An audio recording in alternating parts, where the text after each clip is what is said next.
नमस्ते दोस्तों, कैसे हैं आप सब। प्रार्थना करता हूँ आप सब व्यस्त रहो, स्वस्थ रहो और मस्त रहो। दोस्तों, आज मैं आपको बात करूँगा गिविंग के बारे में, देने के बारे में। It's something like givers gain. दोस्तों, इसके पहले अगर आपने मेरे चैनल को सब्सक्राइब नहीं किया है तो सब्सक्राइब कीजिए, और अगर मेरा वीडियो अच्छा लगे तो वीडियो के अंत में लाइक ज़रूर कीजिएगा और अपने दोस्तों के साथ, अपने रिश्तेदारों के साथ शेयर ज़रूर कीजिएगा, ताकि ये वास्तु टिप, ये अपडेट्स उनको भी मिलती रहे।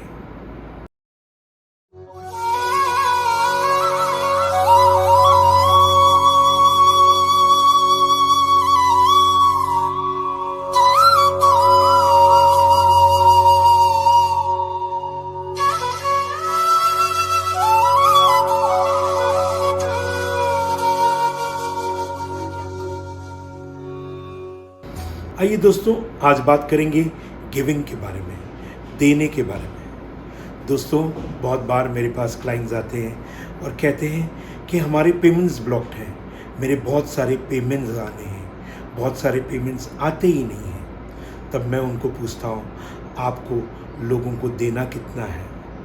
तो कहते हैं, सर जब आएगा तो देंगे ना। ऐसा न कीजिएगा, कभी भी देने की लानत रखिए। अगर आप दोगे तो आपको मिलेगा। जब भी आप अगर किसी को देने की इच्छा रखते हो तो हो सकता है कि जिनकी किस्मत में मिलना है उनकी किस्मत आपको और पैसा देगा। तो दोस्तों, हमेशा देने की लानत रखिए। दोस्तों, लोगों को पैसे चुकाने की आदत रखिए। दोस्तों, इस गिविंग के बारे में मैंने एक बार एक कहानी सुनी थी। आइए वही कहानी रूबरू में वैसे ही आपको सुनाऊंगा। एक बार मैं मेट्रो ट्रेन में गया। जैसे ही ट्रेन में गया तो ट्रेन पूरी भरी हुई थी। सब जगह लोग बैठे हुए थे, कोई मोबाइल देख रहे थे, कोई कुछ पढ़ रहे थे, लेकिन कहीं पे भी बैठने के लिए जगह नहीं थी और मैं बहुत थका हुआ था। मेरे दिल में ये बात आ गई कि ये मेट्रो भी लोकल ट्रेन जैसी हो गई। क्योंकि मैं थका हुआ था तो मेरी नेगेटिव एनर्जीज एक्टिवेट हो गई, मेरे नेगेटिव थॉट्स एक्टिवेट हो गए। तब मेरे बगल में एक आदमी उठा, क्योंकि उसका स्टेशन आ रहा था। तो जैसे ही वो उठा, उसके पास जो आदमी खड़ा था उसने बैठना चाहिए था, पर वो बैठा नहीं। उसने मेरी तरफ इशारा किया और कहा कि आप बैठ जाओ, और मैं खुशी खुशी बैठ गया। मैं ऐसे भी थका हुआ था, मैं खुश हो गया। मैं बैठ के मोबाइल देख रहा था। उतने में थोड़ी देर में दूसरा स्टेशन आया और एक आदमी और उठा।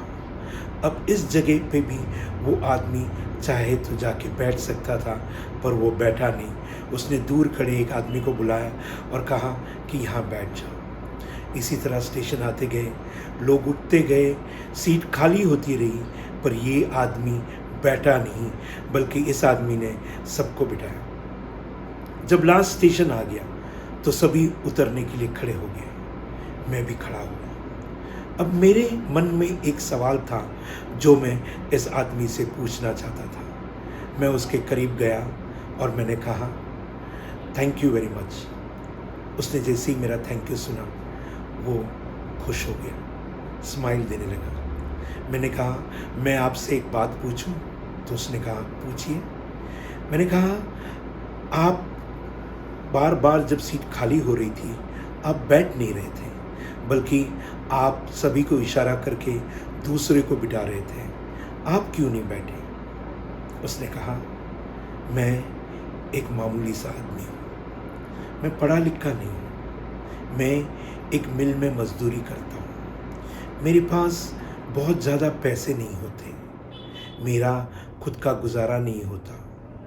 मैं कभी कभी सोचता हूँ कि मैं कुछ अगर करना चाहूँ तो मैं क्या कर सकता हूँ। मेरे पास इतने पैसे नहीं हैं, चीज़ें नहीं हैं, कुछ भी नहीं है जो मैं किसी के लिए काम आऊँ।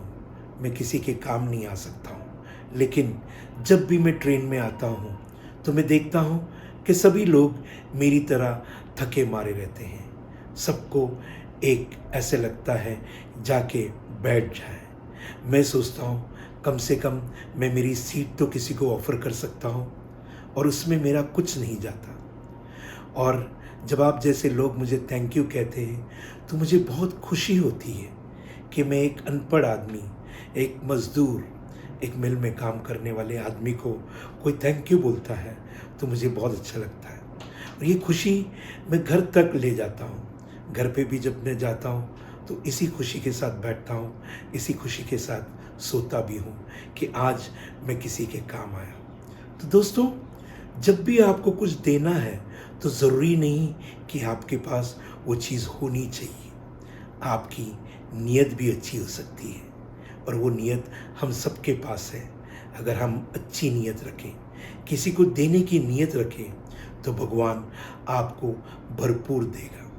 कहते हैं ना कि देने वाला जब भी देता है छप्पड़ फाड़ के देता है। Thank you.